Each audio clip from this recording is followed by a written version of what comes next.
En la jornada de ayer se dio a conocer quién va a acompañar a Gustavo Martínez en el espacio de la vicegobernación. Ya había anunciado que en los próximos días iba a dar a conocer el nombre y finalmente se compartió a través de un comunicado quién va a ser la precandidata a vicegobernadora.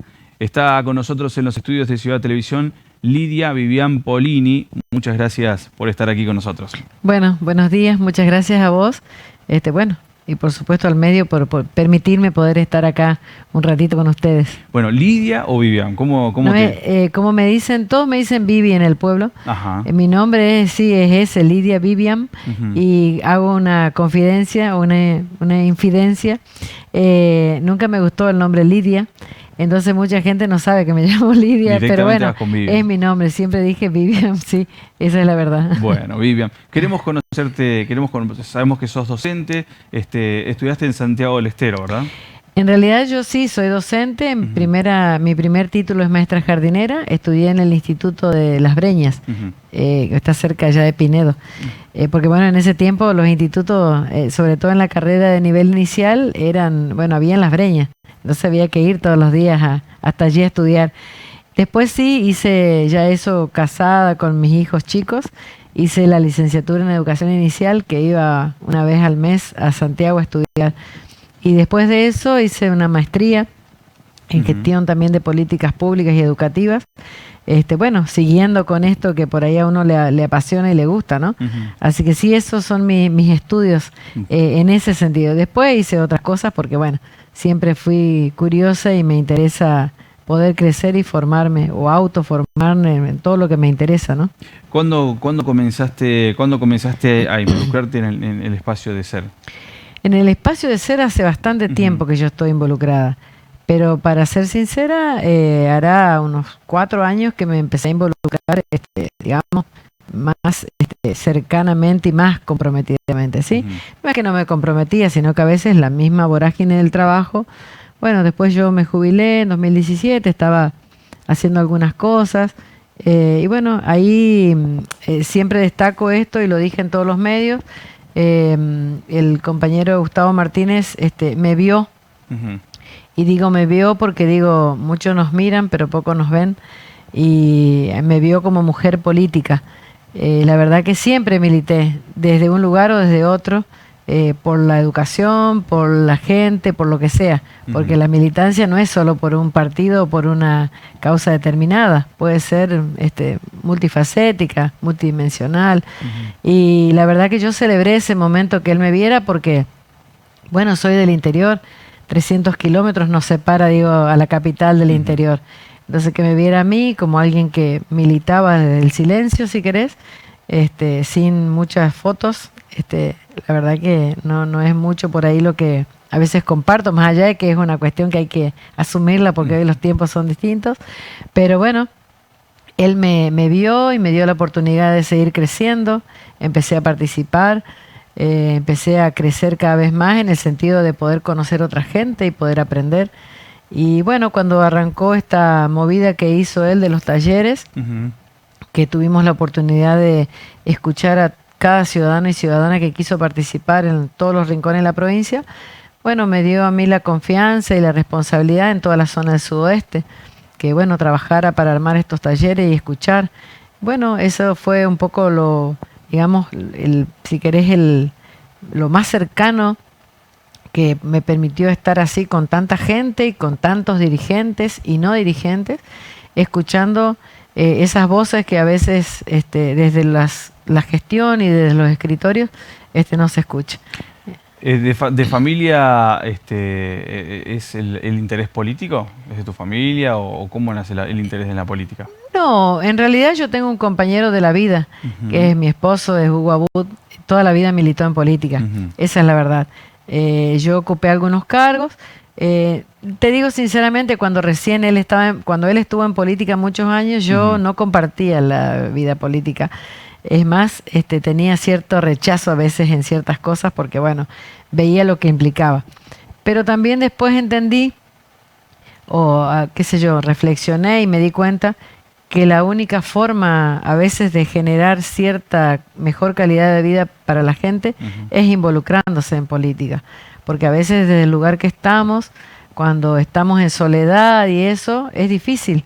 Entonces, cuando son los espacios y cuando hay oportunidades, bueno, entendí que había que hacerlo. Bueno, de a poco me fui adentrando. Después, claro, me entusiasmé cada vez más. Y bueno, y no deja de ser para mí, más allá del halago, un compromiso que asumo, porque entiendo que puedo hacer algo por el otro. De hecho, lo hago a veces todos los días desde mi casa con el teléfono, resolviendo alguna gestión o algo que la gente me pide. Porque, bueno, también hay mucha gente que conozco y que me ayuda a resolverlo, ¿no? Entonces, bueno, eso lo hago todos los días. Yo, más allá de que estoy en mi casa y no salgo a lo mejor, pero estoy todo el tiempo con el teléfono haciendo esas gestiones. Y bueno, y eso es lo que me entusiasma y me desafía, ¿no? Poder ser un nexo con el otro. Creo que a veces las distancias, hay mucha gente que necesita a veces 2 minutos, 1 minuto, y a veces solo para ser escuchada. A mí me ha pasado que he escuchado a gente que no le pude resolver el problema, pero con escucharla y con devolver el llamado, digo yo, ¿no? Siempre esa cuestión para mí es muy significativa, devolver el llamado, no importa el momento del día ni el día, pero devolver el llamado, porque cada quien que necesita algo, digo, yo también en algún momento necesité, sé lo que es estar esperando que alguien decida que uno tenga o no tenga, algo que ni siquiera es personal, siempre lo digo, porque muchas veces del Estado. Entonces, bueno, esa cuestión que a veces en función se corre de lugar, yo siempre digo, nosotros los que estamos en la gestión o los que estamos en algún lugar, somos servidores públicos. Venimos al Estado para servir. Entonces la veo a la política como una oportunidad para servir al otro. Creo que eso es lo que nos tiene que desvelar y ocupar. ¿Cómo fue el momento en el que te enteraste la noticia? ¿Cómo fueron las primeras reacciones?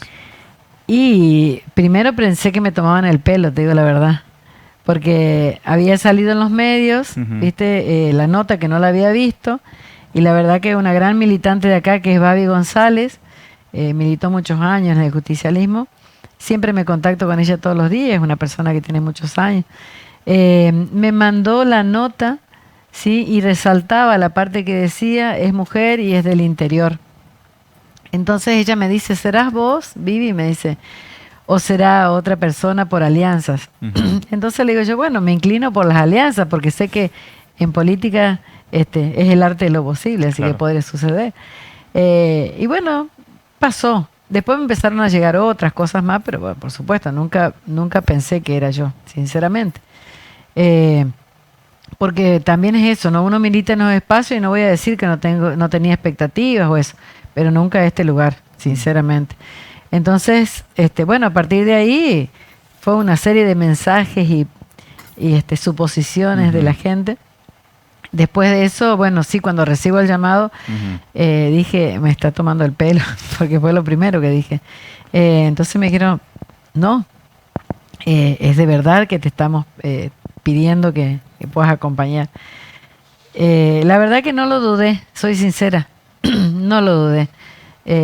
Pensé, bueno, por algo pasan las cosas, tendré que estar acá y bueno, y seguramente puedo ayudar y aportar. Bueno, eso fue lo primero. Y habrá pasado 10 minutos, yo justo no estaba en mi casa, era la siesta, pero andaba, siempre ando, no descanso la siesta, entonces ando bastante. Y bueno, después por supuesto al primero que lo llamé fue a mi compañero de la vida, bueno, que no se emocionó como yo. Una sorpresa que seguramente, como le decías vos, ¿no? En ese momento no lo dudaste ni 10 minutos, dijiste. No, la verdad que no. Más allá, ya te digo que me generó un cimbronazo, pero no lo dudé porque dije, bueno, siempre reclamo, no hace mucho había hecho una carta de lectores en el Diario Norte, planteando esto de la violencia política hacia la mujer, ¿no? Porque, bueno, a las mujeres nos cuesta mucho siempre por una cuestión machista, cultural instalada que hay en todos los ámbitos, no solo en la política.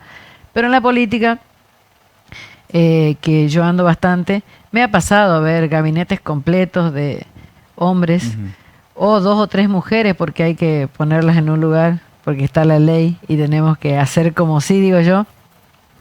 Y además me ha pasado esta subestimación también que muchas veces existe con las mujeres, porque bueno, es como que estamos al costado, ¿no? Y entonces, bueno, no deja de ser, digo, una cuestión movilizante para mí como mujer, porque también siento la responsabilidad de la representación de la mujer. Y de la mujer, no en el como sí. Yo, a ver, eso es una cuestión personal mía. Nunca me gusta el como sí. Prefiero no hacerlo, la verdad. Porque entiendo que cada acto que tenemos en la vida tiene que ser responsable. Entonces, para el como sí, yo no aportaría. No lo puedo aportar a lo mejor, pero desde otro lugar. Entonces yo siento que acá, por todo el tiempo que vengo transitando en el ser, que Gustavo es una persona que bueno, que entiende que la mujer es valiosa y que de hecho puede aportar mucho, que escucha, que no pasa con todos los dirigentes, que pide opinión, que aun cuando la opinión no sea de acuerdo con lo que él dice o con lo que dicen otros o con lo que generalmente un político está acostumbrado a escuchar, que son solo halagos. Yo no soy tanto de halagar, porque entiendo que cuando estamos haciendo lo que tenemos que hacer, no necesitamos que nos halaguen. Entiendo que cuando estamos en la función, lo que necesitamos es que nos bajen a tierra, digo yo, y que realmente podamos decir lo que pensamos de lo que está también mal, o lo que tenemos que caminar, mejorar, reforzar. Porque hace un ratito lo decía en otro medio, venimos de una concepción de lo que es la evaluación hacia la persona como algo malo. Vos sos mucho más joven que yo, pero en la época de la educación de antes, y quiero suponer que ahora eso no pasa, siempre cuando nos evaluaban y nos equivocábamos, éramos los peores de la clase, ¿no? O cuando opinábamos mucho, éramos los jetones, los que opinábamos, los que no teníamos que decir nada, los que nos teníamos que callar. Y bueno, ese tipo de educación en su momento y digamos, de eso que surgía en la misma escuela, hizo que mucha gente no se anime a decir me equivoqué, ¿viste? Porque si te equivocabas te hacían pasar vergüenza. Bueno, yo creo que los tiempos han cambiado, creo que podemos decir nos equivocamos, todos nos equivocamos, y de eso aprendemos. La experiencia hace que, digo, nadie fue directamente por un camino perfecto y terminó logrando su objetivo, porque justamente nos tenemos que equivocar para avanzar y crecer. Así que bueno, creo que tiene que ver un poco con eso, ¿no? Pero bueno, es todo un desafío, digamos, como vuelvo a decirte, pero no como sí. No aceptaría si fueran como sí. Eso no, a mí no me atrae. No, me atrae lo otro. Me atrae bueno, más allá del desafío, lo desconocido, lo que uno ahora tengo que volver a barajar y dar de nuevo, en el sentido de ver, aprender, buscar qué es lo que sería lo que yo tengo que enfocarme, aprender lo que me falta. Todos aprendemos hasta el último minuto de vida, así que tengo seguramente mucho más por aprender. Mencionabas, Vivian, de lo que uno puede llegar a aportar, ¿no? De lo que uno puede aportar en un equipo, en este caso. ¿Cuáles serían tu aporte? ¿Cuál sería el eje de trabajo tuyo? Y yo tengo muchas cosas que me importan y que creo que puedo aportar. Educación es por supuesto, si querés, el centro, voy a decir. Antes decía el más importante, creo que es el centro. Creo que, ¿por qué digo esto? Porque por mucho tiempo se carga en la escuela y en el docente la responsabilidad que no es solo de la escuela y del docente. Siempre se dice falta educación, falta educación. Entonces yo siempre digo, cuando como padres, como hermanos, como ciudadano común, cruzamos un semáforo en rojo, también estamos educando. Entonces, la responsabilidad no es solo de educación de la escuela en sí, como institución. El docente solo y la escuela sola no puede. Para eso tenemos que nosotros construir una sociedad distinta, pero depende de todos, de mí, de vos que estás frente a un medio y tenés una responsabilidad, del ciudadano que pasó en rojo, porque también Digo, imagínate un niño en el jardín, muchas veces me pasaba a mí que le enseñabas que no había que cruzar y decía, mi papá cruzó en rojo. Entonces, pobre niño, ¿no? Los adultos a veces marcamos tantos caminos y después le echamos la culpa a los niños y a los jóvenes que son de una manera u otra, en lugar de revisar, digamos, lo que nosotros hacemos. Hace poco estuve participando también acompañando una fundación que hay en Pinedo, se llama Hilos de Esperanza, que trabaja tienen por el autismo, ¿sí? Bueno, digo, eso también es una cuestión, la discapacidad es una cuestión que se ha hecho mucho, pero falta mucho por hacer. Creo que todavía nosotros primero tenemos que conocer un poco más. Entiendo que todos los ciudadanos tenemos que conocer por qué hablamos de discapacidad, por qué ya no hablamos de necesidades educativas especiales como en su momento, o de NE, como digo, ponemos a veces siglas en las personas, ¿no? Digo, con lo que eso significa, porque ser persona no es una sigla, ni es un significado tan abstracto. Pero bueno, eso, en el rol de las mujeres, te contaba fuera del aire que hace poco hemos estamos construyendo, porque no es que está todo cerrado, una construcción somos 4 mujeres, estoy, por supuesto yo, y después hay 2 mujeres que son del radicalismo, y otra compañera más, porque bueno, yo vengo del ámbito del justicialismo. Pero bueno, entendí que había que abrir y cerrar esa cosa de que si sos de un partido u otro. Entiendo que primero somos mujeres en este caso. Y bueno, hemos conformado un grupo, estamos trabajando, Mujeres con Voz Propia se llama. La verdad que es un lindo desafío porque bueno, venimos de distintas ideologías, pero vuelvo a decirte, yo siempre digo, primero somos personas, después hacemos infinidad de cosas. Lo que no implica que yo me cierre o piense exactamente igual que vos, porque de eso se trata. Conozco, no digo que sea experta ni nada, pero conozco de comercio porque también hemos tenido comercio nosotros. En este momento estamos, tuve la dicha, mis padres fallecidos ya, me dieron la oportunidad de poder contar con algo de campo, entonces estamos en esa experiencia también, conociendo un poco de la situación agrícola, y no solo por eso, pero digo esto como una cuestión personal, pero también conociendo la realidad de la gente, ¿no? Cómo está hoy la situación, con la sequía, con las necesidades que hay, digo, también puedo aportar en eso, puedo aportar, como te dije, de un comercio, del ambiente. La verdad que a mí es una cuestión que me preocupa mucho el ambiente, porque somos nosotros los que tenemos que trabajar por el ambiente, no va a venir nada de arriba, y después nos quejamos de las inundaciones, ¿viste? Pero la verdad que se ha sufrido mucho desmonte, y la gente hace el desmonte y a veces encuentra una forma fácil, ¿no?, de hacerlo, y a ver, como pensando en su propio bienestar, que está bien, pero digo, toda acción que uno hace a veces tiene consecuencia para todos. Y ahí está el punto, digo yo, ¿no? A veces, viste, que uno dice, bueno, cuando termina tu derecho, ¿no? Porque a veces parece que tenemos derechos ilimitados y no vemos al otro que está al lado. Porque mientras yo me favorezco con ciertas cosas, hay otro que se perjudica. Bueno, a lo mejor algún día podemos entender que el que está al lado también es un ser humano igual que yo, ¿viste? Pero bueno. Hablabas de que el centro lo centrarías a tus ejes en la educación. Y vamos a recordar a nuestra audiencia, tenés un libro que publicaste hace poquito, Educación Inicial. Reflexiones desde la experiencia. Exactamente. Sí, es un libro que escribí en la pandemia. Yo estaba, en mi casa viendo qué hacer, porque había que quedarse en casa. Y escribí algunas ideas sueltas, digamos. Bueno, la cuestión que así fui entusiasmándome y pude incluso hacer entrevistas a docentes del Impenetrable. Yo anduve bastante y conozco a mucha gente generosa en el conocimiento también, porque compartieron su experiencia.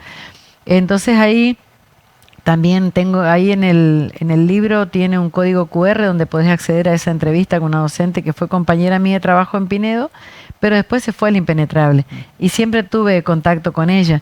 Entonces me contó la experiencia de 20 años de trabajo que hizo ahí, aprendió la lengua indígena y bueno, y además otras docentes que cuentan cómo enseñar el alfabeto, digamos, cómo enseñan, son docentes auxiliares aborígenes que trabajan con las docentes compartiendo la tarea pedagógica.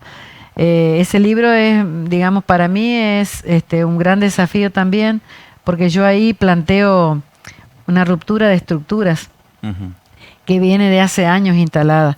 Y siempre pongo este ejemplo. Yo ya estoy jubilada del 2017, pasaron unos años, pero aún así hoy, yo jubilada y todo, podría ir a trabajar al nivel inicial. No me sentiría para nada desencajada. Entonces eso a mí me hace siempre el ruido, me hacía el ruido de que no debería ser así, ¿no? No porque yo sea un extraño, ni porque, digo, pero porque entiendo que hoy los niños y las niñas son otros. Entonces entiendo que habría otras cosas que modificar o ver. Claro. Bueno, en ese contexto yo me tuve el atrevimiento de meterme en esta cuestión y de hacer algunos aportes que capaz son, a ver, hasta te diría osados, porque es una cuestión osada de romper las estructuras, ¿no? Pero bueno, entiendo que de a poco, entiendo que hay que ir moviendo, digo yo, las estructuras. Creo que hay que animarse a romper las estructuras. Es también una cuestión, estamos en un sistema educativo que tiene muchos años y que a veces seguimos dentro del sistema y yo sé que significa esfuerzo, trabajo, formación. Pero bueno, de eso también se crece cultural y socialmente en un país o en una provincia democrática. Entonces creo que tiene que ver con eso. Tenemos que animarnos, ¿no? También ahí hablo un poco de la ruralidad. Siempre se lleva lo que existe en lo urbano, se traslada a lo rural. Y hemos perdido de vista que lo rural tiene su propia geografía, su propia cultura, su propia idiosincrasia, y nosotros eso es como que lo dejamos de lado. Entonces, cada vez que viene, me ha pasado una experiencia de un señor ya grande, me contó, después que había escrito el libro, que él vino al colegio secundario, vino y estuvo un tiempito, se sentaba solo y después abandonó porque no se sentía, digamos, es como que se sentía distinto a otros y no podía integrarse. Y él venía del campo. Entonces digo, no estoy tan equivocada cuando digo que yo planteo ahí trabajar en asambleas para que los chicos participen y desarrollen su lenguaje, porque eso es lo que mayormente la gente le cuesta cuando viene a la vida social en una ciudad. Bueno, ni te cuento si viene a Resistencia, pero claro, digo, en un pueblo, en un lugar, para ellos es como venir a un lugar desconocido y desprotegidos, porque es como que no se valora lo que existe en la ruralidad, ¿no? Vivian, te llevo de nuevo al ámbito político para que vos me cuentes qué lectura estás haciendo en este momento de un año electoral, de un año de cuatro, por lo menos, al menos 4 citas con las urnas. ¿Cómo lo estás observando primero en el ámbito nacional y luego en el ámbito provincial? Bueno, mira, lo decía hace un rato. Yo veo, y le voy a hablar personalmente, sí, ¿no? Por supuesto. Veo mucha dispersión. Veo mucha desorden en el buen sentido, ¿no? Que no es malo tampoco el desorden, pero me preocupa a mí, en lo particular, es a veces que la gente, el abajo, el ciudadano de a pie, digo yo, está desorientado a veces, ¿viste? Creo que cuando pasan estas cosas, yo siempre digo que es un tirón de orejas, ¿viste? Como era antes. Creo que es un sacudón. Yo leía no hace mucho, mira, pasó ahora en las internas partidarias del justicialismo en Sáenz Peña. Me llamó mucho la atención la cantidad de afiliados que hay y los pocos que han ido a elegir. Cuando yo siento que la elección es el mayor acto de libertad que tenemos las personas, ¿no? Pero bueno, creo que eso amerita a que nosotros y ya hablándolo, digamos, desde este lugar, necesita que nosotros tengamos que tener una revisión y un barajar y dar de nuevo en la política. Porque bueno, este desorden, si vos querés, y esto que está pasando a nivel del ciudadano común, que hoy capaz un 50% de la población no está decidido a quién va a elegir, que está bien también, ¿no? A veces para que pueda discernir, pero eso quiere decir que no hay como una mirada o una visión así que me diga, voy por acá, ¿no? Viste que cuando vos tenés una luz allá, vos decís, voy con este objetivo. Bueno, algo está pasando que la gente no encuentra, porque sí hay quien está inclinado, bueno, yo acá, pero en el medio hay una gran barrera que todavía no sabe a dónde va a ir. Y lo grave de esto es que cuando uno no sabe dónde va a ir, y no subestimo a nadie, a veces corremos riesgos, ¿no? Corremos riesgos de, bueno, ir al lugar equivocado, que bueno, es una posibilidad, y la verdad que creo que siempre pienso, no solo en las generaciones que vienen, sino en los que estamos acá. Creo que no estamos en condiciones de perder demasiado tiempo. Creo que este es un tiempo muy particular, con muchas buenas cosas que han pasado políticamente hablando en políticas públicas. Pero más allá de eso, creo que tampoco nos podemos dar el lujo, sobre todo nosotros que ya tenemos muchos años, de perder esta oportunidad de decir, bueno, hagamos lo que hay que hacer, pensemos en los demás. Seguramente siempre del 100 no es el 100, sino hay un 20, pero vuelvo a decirte, a mí me preocupa esa franja de gente que, bueno, que siento eso, ¿no? O el desgano de, no, son todos iguales, todo esto, todo el otro, las apreciaciones, digamos, te diría hasta descaradas a veces hacia el ser humano, porque uno está en la política, todo bien, pero vuelvo a decirte, siempre somos personas. Entonces a veces con total desparpajo decimos y nos referimos a las personas como si tuviéramos la última verdad, y no hay una sola verdad. Así que ese es el escenario que veo en todos lados, no es solamente a nivel nacional, lo veo también en lo provincial. Vivian, la verdad que nos alegra poder tenerte acá en los estudios de Ciudad Televisión. Queríamos conocerte. Seguramente vamos a tener una nueva oportunidad ya para ir desarrollando un poco más algunos de los puntos específicos que queremos conocer, cuáles son tus opiniones, pero era nuestro interés primero poder tener esta comunicación con vos, poder hablar y darle también conocerte junto con la audiencia. Bueno, la verdad que te agradezco. Bueno, quiero decirte también que me sentí muy cómoda, porque bueno, también eso tiene que ver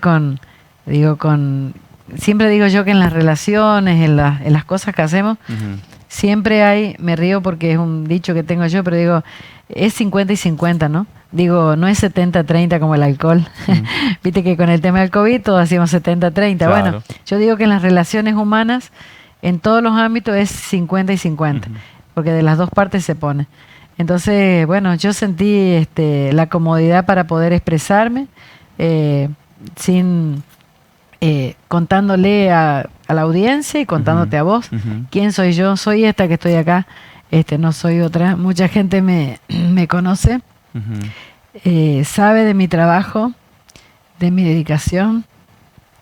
Cada vez que emprendo algo, sé lo que significa también. No es que estoy creyendo que voy a venir a la panacea. Sé lo que significa el desafío que emprendo, y creo que más allá de eso, desde el mismo momento que tuve la propuesta, empecé a pensar en alternativas y cosas que se pueden hacer. No, estoy dispuesta, estoy abierta a escuchar, me gusta escuchar también, me gusta aprender. Así que bueno, estoy acá para ser una opción más junto a Gustavo para que nos puedan acompañar y para que crean que, yo siempre digo, la política es el arte de lo posible. Y que crean que se puede hacer las cosas de otra manera. Que estamos para construir y para mejorar. De eso se trata. Así que muchísimas gracias por tu tiempo. No, gracias a vos por venir. Gracias. Vivian Polini, precandidata a gobernadora en los estudios de Ciudad